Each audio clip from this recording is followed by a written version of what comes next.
So the parents come in and they see, you know, ooh, here it is. If you come to the school, you can be the beautiful, oh, right, this is the perfect work, perfect work. This is what this education does. It's all this perfect work, which isn't false, but it's not all the truth either. Because those very same parents then, so enthusiastic, they're like, oh, I want my child to do all this beautiful, beautiful work. And they think the work is the point. They think the output, and it's actually the mistake of the enrollment director often, they think that this product is the point of the education, and it really isn't. Is it beautiful? Yes, very often it is. But, you know, some of those same parents, they end up being at a first grade, you know, parent meeting, you know, later on in the year, and they're third grade parent meeting, fifth grade, and they've said this. They experience little bits of shame and embarrassment that their child's work wasn't as beautiful as the work that they got shown, you know. So the danger is that we apply the wrong kind of emphasis to the main lesson book.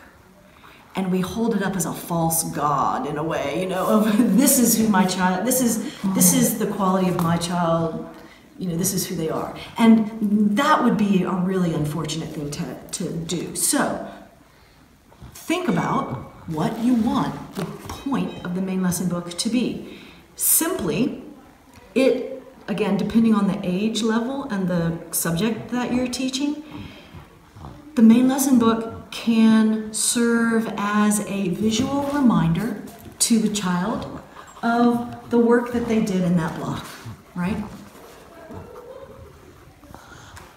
It doesn't have to be a catalog of every single thing that they did in that block, right? That would be maybe indigestible. Then a really hectic thing for you to be able to do yourself.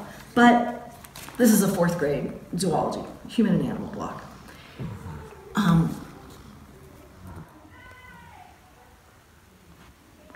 And then the picture that they draw is their title page. Right? And we go through, you know, we to their title page, and then we did a little bit of work with form drawing. I said, okay, this is the form drawing I want you to do, and here's your title page.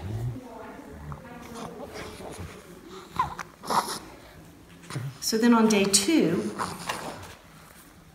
they heard the story of Ganonga Gap yesterday. So, good morning, 4th grade.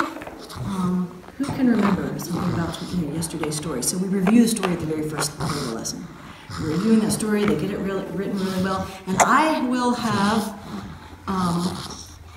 sometimes already written out what it is I want them to write in the book. And they will copy that, right? I took these pages, right? And I put them up on the board. Okay, here are the pages of writing that you're going to write. And so they, you know, made their border and they started writing.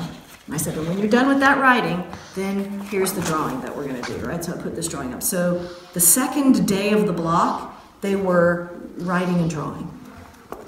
And this is a good time to describe in this block with my 4th graders.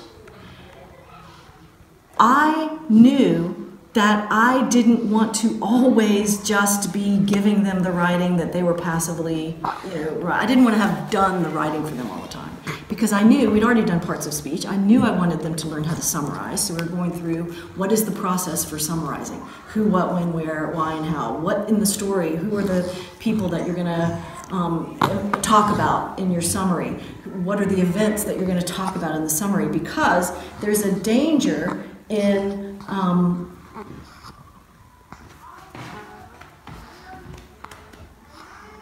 lost my train of thought. There's a danger in them becoming just way too passive. I wanted them to write their review of the story themselves in their own words. But the first several classes, I gave them the writing first, because on the one hand, I want to model for them good writing. Yeah. So they're I wrote this. They read it, you know, I had them read it out loud, you know, taking turns with different paragraphs, right? So they knew that this was a good summary of the story. It was, you know, it was a little longer than a summary, but it was a good retelling of the story. And you want to give them some of that so that they can know what it is they're trying to replicate themselves. They know where they're going. But at some point, I knew I wanted to wean them off, and I wanted to teach them these skills of summarizing. So, probably not at the creation of the world yet, but there was probably on the 4th day, might have been, that I was having them review the story, but I didn't provide them the writing. They did it. So I was like, okay, Enzo, and I had them summarize it in a composition book, write a first draft of their summary in the composition book, and then they would hand it to me while they were writing yesterday's story in their main lesson book. They would hand me their summary, and I would proof it while they were, doing the drawing or something, and then I would say, okay, make these corrections, and this can go in your main lesson book. So I'm so extremely thankful that she took the time to share all this amazing information with me.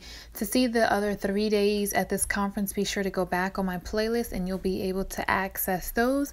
If you're not following me on Instagram, go ahead and follow me there, Ethnic Green Living, because I do post things there before I post to YouTube, if I even post to YouTube at all. So that's definitely a great place if you want more of Ethnic Green Living and my kids and family, and you just want to see a closer peek into my life. Definitely check me out there. And as always, I so appreciate you guys commenting, liking, subscribing, leaving me positive, encouraging feedback, just being with me. And until the very next video, blessings. And remember, you can do a lot with a little.